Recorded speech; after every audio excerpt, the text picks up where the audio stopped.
So, going through this right triangle review, we'll start at the top. Of course, all of these are going to require a picture if they don't already give you one. So that'll be our first order of business on this problem number 1, a right triangle with a hypotenuse of 50 and an angle of 16.26. Find the values of all sides. So, of course, we'll draw that.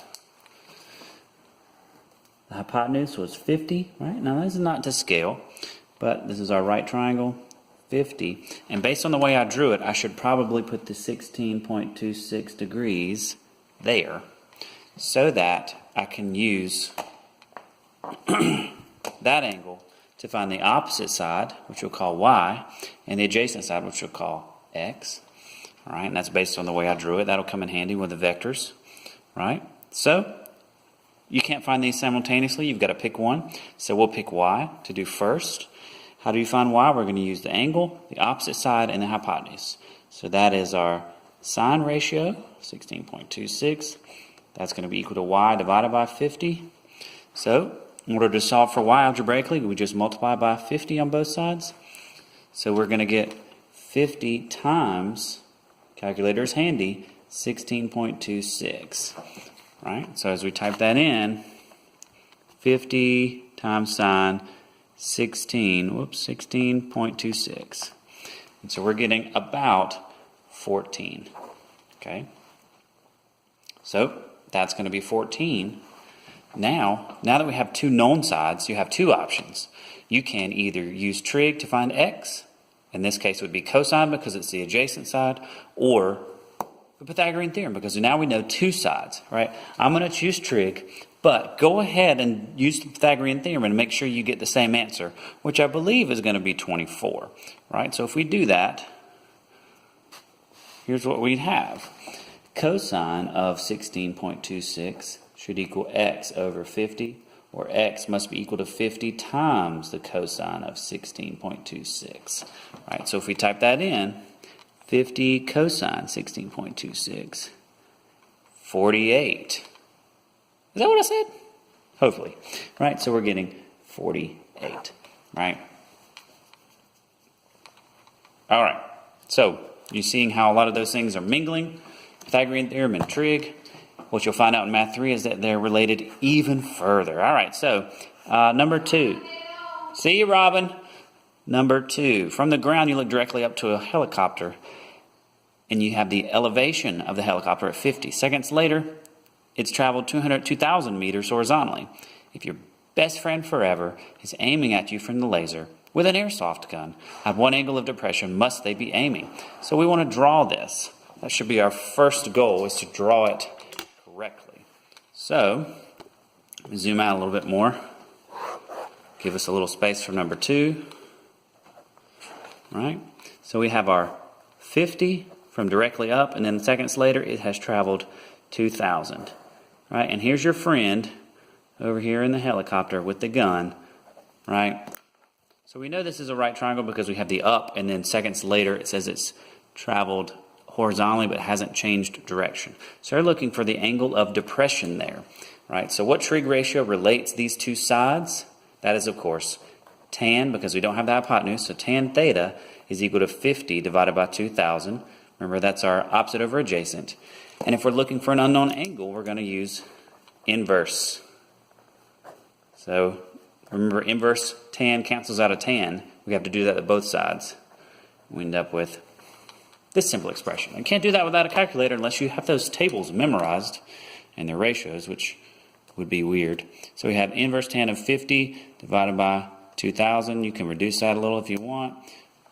Well, that doesn't really make any sense, does it? Is my calculator in degrees? Yes.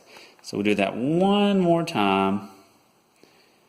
Inverse tan of, let's try it this way and make sure. That's always a good idea to double check. So 5 divided by 200 would actually be the same ratio, correct? So what we're seeing is that it's a very narrow angle. So theta is going to be 1.43 degrees. I know some of you are thinking, hey, is my calculator in degrees, not radians? We checked it twice, right? All right, so moving on to number 3. Let's start a new page. Our friend is so brave or dumb, and gets a job climbing a cell phone tower. I know you guys have seen these. You see how high they are. So basically, he insists that the tower is 120 meters high, but you don't believe him. So the measurement scheme that you have is that you are 100 meters from the base. We don't know what h is. We're not going to assume that he's right. But here's the part. This is not quite so realistic. That is, you know that you're looking at 48 degrees for an angle of elevation. So what that's going to allow us to do then is figure out what is the value of h. He said he thinks it's 120. So what ratio relates 48 degrees h and 100? That is going to be tan. So tan of 48 equals h over 100, or h will equal 100 tan 48 degrees.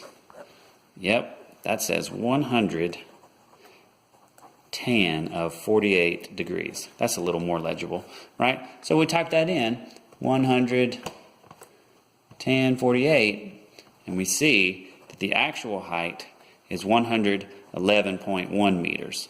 So how far off was your friend? 120, subtract 111.1. What is that? He was 8.9 meters different. All right? So, last two sections here in this paper are reference or special right triangles. So, we'll have a page devoted to each of those. So our first one, if I just redraw it, get that out of the way. So make sure that's on the screen. Yep. We know that's our 60. This is right. This is 15. Our y and our x. So we know that this is our leg. And this is our two leg. And we have neither of those.